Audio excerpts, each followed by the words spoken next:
Welcome back. On the crime front, on Thursday, police arrested two male residents of Stack Avenue in Nassau Village, ages 42 and 43, in reference to possession of an unlicensed firearm and ammunition. Preliminary reports indicate that around 3 p.m., officers attached to the Criminal Investigations Department executed a search warrant at a residence on Stack Avenue. During the search, a high-powered weapon containing a quantity of ammunition was discovered. As a result, both males were taken into police custody. Investigations continue into this matter. In what would be his final act serving in the capacity of Minister of Agriculture, Marine Resources and Family Island Affairs before taking his new role as the Minister of Public Works and Family Island Affairs, Minister Clay Sweeting officially announced the launch of Caribbean Week of Agriculture, which will take place at Super Clubs Breezes October 9th to the 13th. This will be the Bahamas' first time hosting the event since it was established 17 years ago.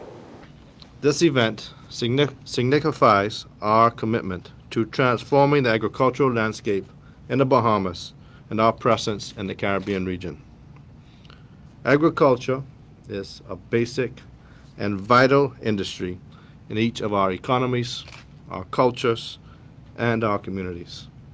It is not only a source of subsistence, but also a catalyst for economic growth that will safeguard our natural resources, protect our environment, and ensure the well-being for generations to come. Collectively, our vision and the Caribbean's vision for 2025 is ambitious, but achievable. We aim to continue to enhance food security, to promote inclusiveness and sustainable economic growth in the agricultural sector, and to foster innovation and technology adoption. Under the theme Accelerating Vision 25 by 2025, the objective is to create collaboration between farmers, producers, policymakers, researchers, entrepreneurs, stakeholders, and civil society in an effort to address challenges in the sector by developing innovative solutions to challenges in common with other Caribbean nations. During the various planned activities and sessions, we will host over 40 technical sessions, and we'll dive into critical topics such as climate change, animal health, food safety, plant health, fisheries, agricultural research, innovation, digitization, youth and women in agriculture, and trade facilitation. The impressive lineup of speakers will share their insights, experiences, and success stories throughout the conference, and their contributions will inspire us and guide our actions as we work together towards achieving Vision 25 by 2025. Minister Sweeting shares details of events planned for the week. He says the collaboration demonstrates the shared commitment to accelerate progress in the agricultural sector. On Monday, October 9th, the week will kick off with a lunchtime webinar event entitled From Crisis to Opportunity, Reshaping the Food Landscape of the Caribbean within 25 by 2025. The trade show component of the event will commence on Tuesday and will include 40 exhibitions who will display regional agricultural products with the aim of linking suppliers to buyers. We are inviting the public to participate in the trade show. Additionally, CWA will also host a special meeting for the Council of Trade and Economic Development, where discussions will be held on priorities and updates on special managerial task force on food production and food security and CARICOM's regional body work plans. The public is invited to participate in the trade show. Those who wish to be a vendor or participate in the event can visit cwa2023.caricom.org. The University of the Bahamas, in collaboration with Smarter Bahamas, has launched the Data Analytics Career Accelerator Certificate Program. Smarter Bahamas, established by entrepreneur Sebas Bastian, seeks to revolutionize education and career growth in the Bahamas through cutting-edge training and skills development. Mr. Bastian shared with reporters his inspiration for the program. I remember I opened up the newspaper, I think it was some month in July of 2018, and there was this grand announcement about how we're going to make Grand Bahama the new tech hub. So I phoned the then Prime Minister and said, while that is a very admirable and ambitious and much needed quest, how are you going to build a tech hub with no technicians? Where's the training facility that is going to train these individuals, that's going to work in this new technological market and this tech hub that you're trying to build?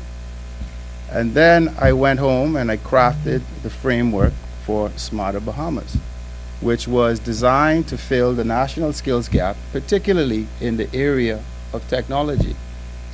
I have such a strong conviction about how the gap in our country has been exasperating over the years. Technology is running at a fast pace, and we have a brisk walk behind it trying to catch up. Mr. Bastian goes on to suggest there is a disconnect between what is being taught in the educational system and what employers are looking for. He says he has plans to change that.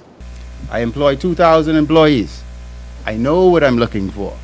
I know what I'm not looking for. I do not need another accountant. Sorry to anyone who's studying accounts. And that's because I have a really good accountant that's been with me for 15 years. So there's just no space for people that just want to be accountants. So we need to make sure that we're educating ourselves in a matter of relevance, that we're skilling ourselves with in-demand skills, and then there's a direct correlation between the global job, the market, and the curriculum. And that's why we're here today. So we came up with the Smarter Bahamas program. We submitted tireless proposals to everyone in the educational departments of the various successive governments, current governments.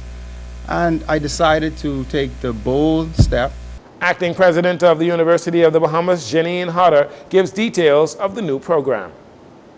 UB's Data Analytics Career Accelerator, with teaching facilitated by Smarter Bahamas and delivered through UB Learn, our continuing education arm, is a 4-month program which combines 3 months of intensive instruction with 1 month of real-life work experience, and then offers 6 months of career coaching and job search support.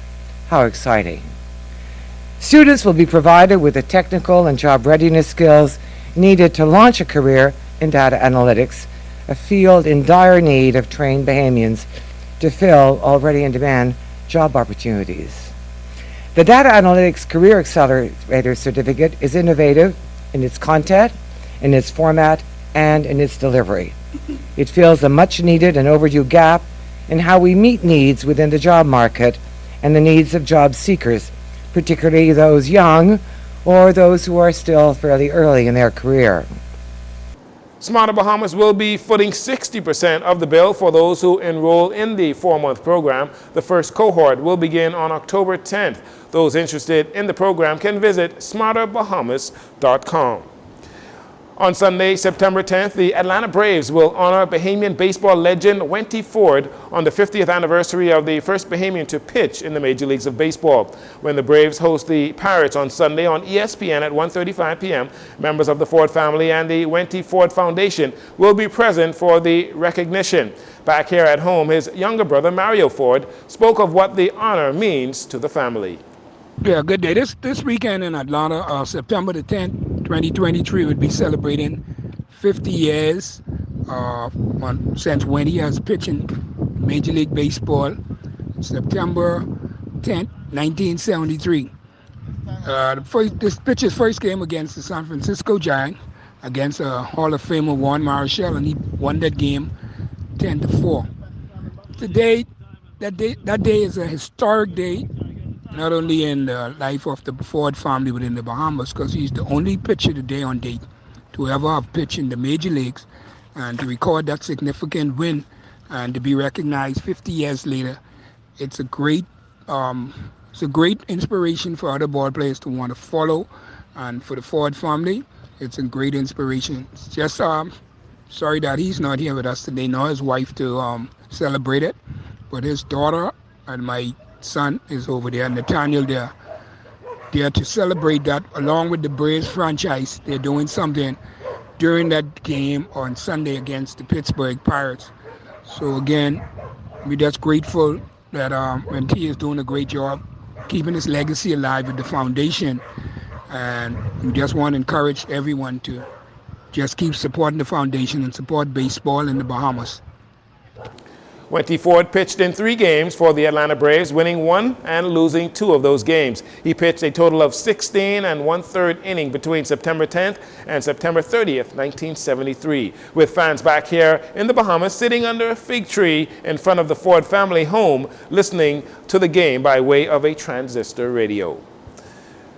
And finally, the Bahamas men's national soccer team set to compete in the 2023-2024 CONCACAF Nations League against Guyana, Antigua and Barbuda and Puerto Rico in group stage action. The squad has been training at the Roscoe Davies soccer field for the past few weeks and is expected to deliver a powerful performance this Saturday when they face Puerto Rico at the Thomas A. Robinson Stadium. The team will be led by head coach Nestle Jean on the field. The Bahamas will be represented by players like goalkeeper Antonio Beckford, veteran Leslie St. Fleur, William Gardner, Miguel Thompson, and other players. Tickets for Saturday's match start at $20 for adults, $10 for children, $30 if you want to sit in the VIP section. The match begins at 6 p.m. on Saturday. The team is looking to qualify for League A and continue improving their FIFA World Ranking. And that'll do it for your JCN Evening News. Once again, I am Jurino Saunders. Thank you so much for joining us. This segment of the news has been brought to you by Sun Oil Limited.